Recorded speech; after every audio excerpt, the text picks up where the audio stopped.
سورہ بنی اسرائیل کی آیت نمبر 60 کے اندر یہ اللہ پاک فرماتا ہے وَالشَّجَرَةَ الْمَلْعُونَةَ فِي الْقُرْآنِ، اور آزمائش بنایا ہم نے اس درخت کو جس پر لعنت بھیجی گئی ہے قرآن میں۔ اب یہ دوسرا واقعہ ہے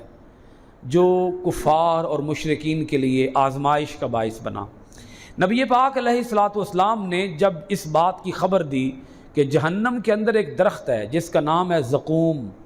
وہ جہنمیوں کی خوراک ہوگی، اس کا جو پھل ہے وہ انتہائی بدبودار ہے، انتہائی کڑوا ہے، انتہائی بد ذائقہ ہے، کوئی شخص بھی اسے پینا پسند نہیں کرتا، اتنا کڑوا، اتنا بدبودار اس کے پھل کا ذائقہ ہے۔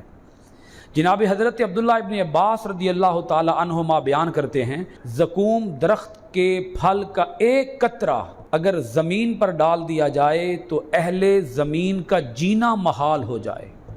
زمین والوں کا جینا دو بر ہو جائے، زمین والوں کا جینا مشکل، صرف ایک قطرہ اگر زمین پر ڈال دیا جائے، پاکی اور پلیدی کا پورا نظام ہی درہم برہم ہو جائے۔ اس قدر وہ بدبودار ہے، اس قدر وہ پلید ہے، اس قدر وہ نجس ہے، اس قدر وہ تکلیف دہ ہے کہ ایک قطرہ اگر سارے انسانوں کو، زمین پر بسنے والے سارے انسانوں کو تکلیف میں ڈال سکتا ہے، تو آپ اندازہ لگائیں جب زقوم کی خوراک دی جائے گی اہل جہنم کو تو کتنی تکلیف ہوگی، کس قدر اذیت ناک ہوگا اس پھل کا کھانا یا اس پھل کا پینا۔ تو اللہ پاک کیا فرماتا ہے وَالشَّجَرَةَ الْمَلْعُونَةَ فِي الْقُرْآنِ، قرآن میں جس پر لعنت بھیجی گئی ہے وہ درخت۔ تو زقوم درخت پر اللہ پاک نے لعنت فرمائی ہے،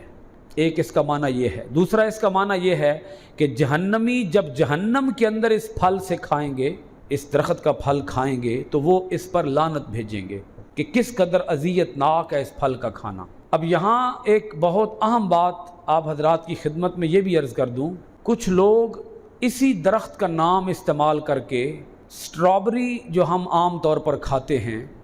اس کا ملک شیک بھی پیتے ہیں، بعض لوگ یہ کہہ دیتے ہیں کہ اسٹرابری بھی یہ جہنم کا پھل ہے۔ تو سمجھ لیجئے بات، اسٹرابری جہنم کا پھل نہیں ہے، اسٹرابری جہنم کا درخت نہیں ہے، یہ بات کسی نے محض بے بنیاد اڑا دی ہے، بے حقیقت اڑا دی ہے، اس کی کوئی حقیقت نہیں ہے۔ یہاں جس درخت کی بات کی گئی ہے وہ درخت ہے زقوم کا درخت، اس کا پھل اذیت ناک ہے، اس کا پھل تکلیف دہ ہے، اس کا کھانا جہنمیوں کے لیے انتہائی اذیت کا باعث ہوگا۔ ابو جہل نے جب یہ واقعہ سنا نبی کریم علیہ الصلوۃ والسلام کی زبان اقدس سے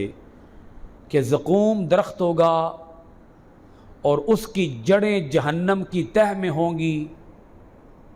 اور جہنم کے اندر وہ درخت ہوگا، زقوم درخت جہنم کے اندر ہوگا، جب یہ ذکر سنا تو ابو جہل نے اپنا دماغ لڑانا شروع کر دیا، اپنی عقل کو استعمال کرنا شروع کر دیا۔ اس نے کہا اپنے چیلوں سے، اپنے مشرکین سے اور کفار سے جو اس کے ہم جماعت اور ہم خیال تھے، ان سے کہا کہ محمد صلی اللہ علیہ وآلہ وسلم ایک طرف تو یہ کہتے ہیں کہ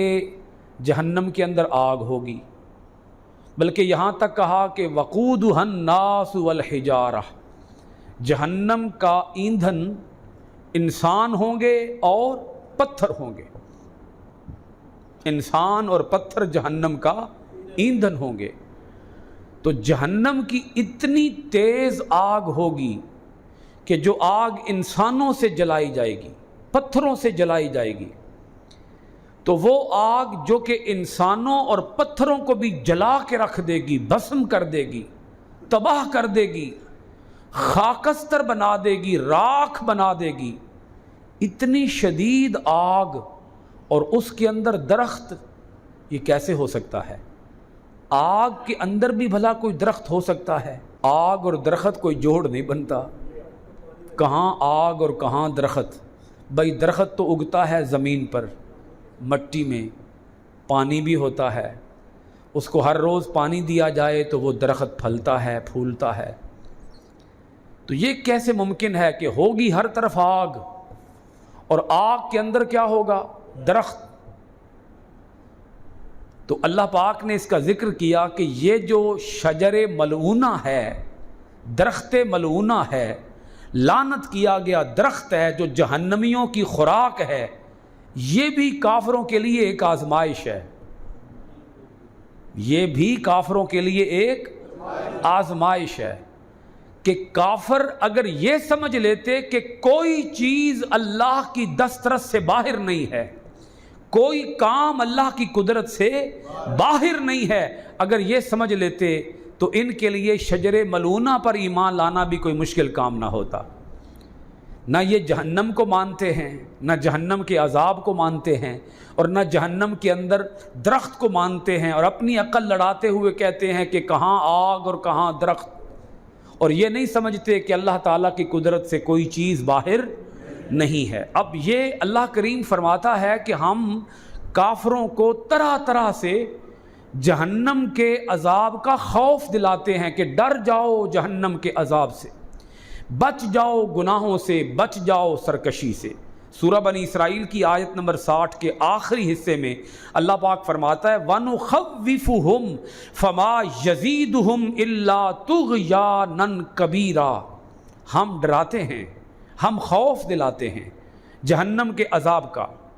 ان کی نافرمانی کے انجام سے ہم انہیں ڈراتے ہیں۔ فَمَا يَزِيدُهُمْ إِلَّا طُغْيَانًا كَبِيرًا، بجائے اس کے کہ یہ جہنم کے عذاب کا ڈر سن کر جہنم سے بچنے کی کوشش کریں، عذاب الہی سے بچنے کی کوشش کریں، تو بجائے اس کے کہ یہ بچنے کی کوشش کریں، ان کے اندر سرکشی میں اور اضافہ ہو جاتا ہے۔ جتنا یہ اللہ کے عذاب کو سنتے ہیں، ان کے اندر سرکشی اور بڑھ جاتی ہے، گمراہی اور بڑھ جاتی ہے، برے کام اور غلط کاموں کی طرف ان کا میلان اور بڑھ جاتا ہے۔ محترم اور معزز سامعین کرام، ہم کس قدر اللہ رب العالمین کی ناشکری پر اتر آتے ہیں۔ آیتیں سنتے ہیں، قرآن کی آیتیں پڑھتے ہیں، لیکن پڑھنے کے باوجود اللہ کے عذاب سے دور ہونے کی بجائے اللہ کے عذاب کے اور قریب ہو جاتے ہیں۔ جنت کے مستحق ہونے کی بجائے ہم جہنم کے مستحق ہو جاتے ہیں۔ تو اللہ پاک یہی بات ارشاد فرماتا ہے کہ ان کافروں اور ان مشرکوں اور ان سرکشوں اور ان مخالفوں کے اندر سرکشی میں اضافہ ہو جاتا ہے۔ جب یہ اللہ کے عذاب کا ذکر سنتے ہیں تو یہ ذکر انہیں اور زیادہ اللہ کے عذاب کی طرف لے کر جاتا ہے۔